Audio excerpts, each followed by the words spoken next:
song is, as many are saying today, the unofficial anthem of the Australian people.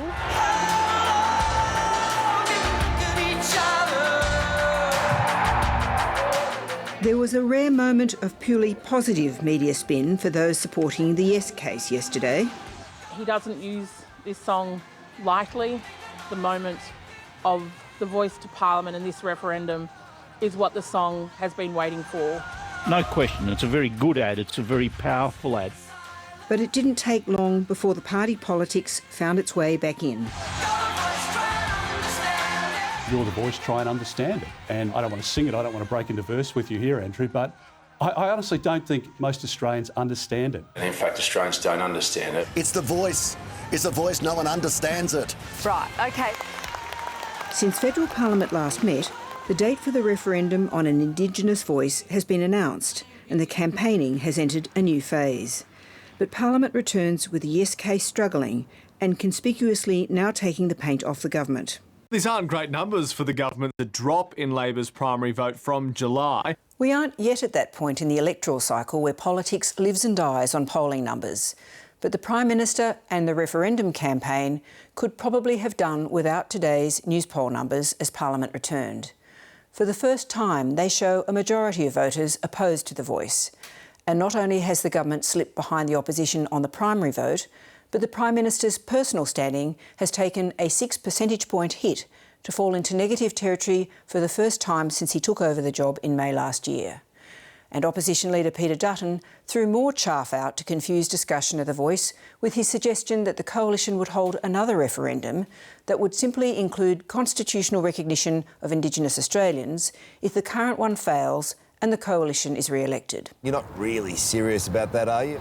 Well, Carla, I really believe it's the right thing to do by Indigenous Australians to recognise just the fact of our history. 9 years, they did absolutely nothing. As he sang, we're not going to sit in silence, we're not going to live with fear. Those opposite have now committed to a second referendum. They're already planning the sequel while doing everything they can to sabotage the original. Their second referendum, though, won't be on what Indigenous people have asked for, just recognition. But there were others making their voices heard in Parliament today. Hundreds of pharmacists have come to Parliament House. Minister, why have government MPs refused to meet with their local pharmacists? Understanding Order 91E disorderly conduct from the members of the opposition and the members in the gallery. When we have had climate protesters, they have been removed. And Parliament had its usual fill of other issues too. Can the Minister confirm whether he has taken his golf clubs with him on any Defence VIP special purpose aircraft flights, and if so, on how many flights? It is, Mr Speaker, just a little revealing of what hurts them the most about the fact that they are now in opposition. But we know in their darkened rooms, the only conversation they're having is about how they get back on the planes.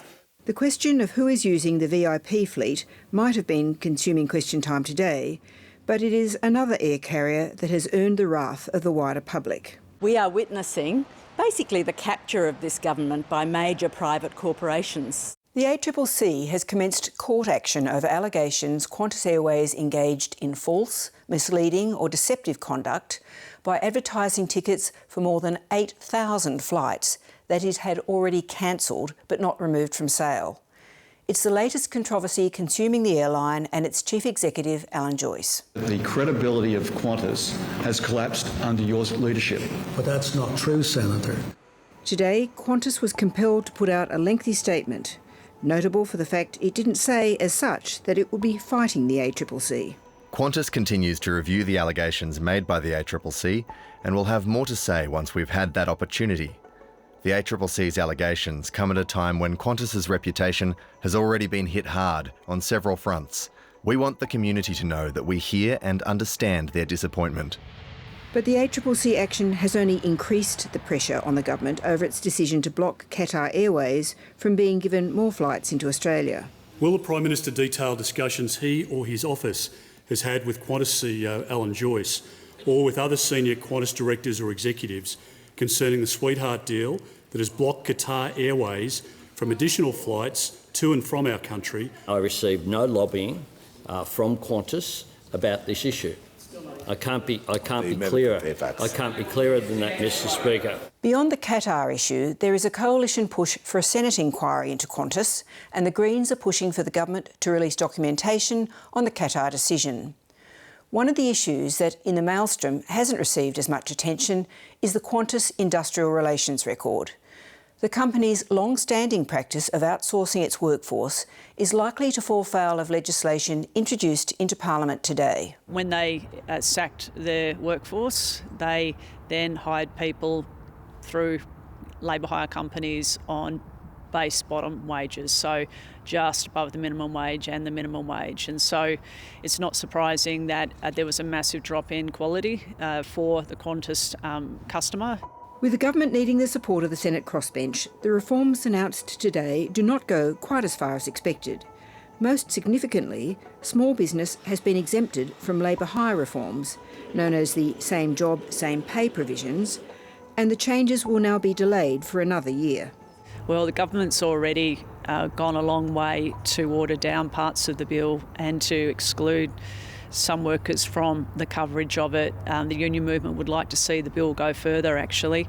So they've picked a middle road in a way, I suppose, to respond to the crossbench and to try and respond to what the employers have been arguing.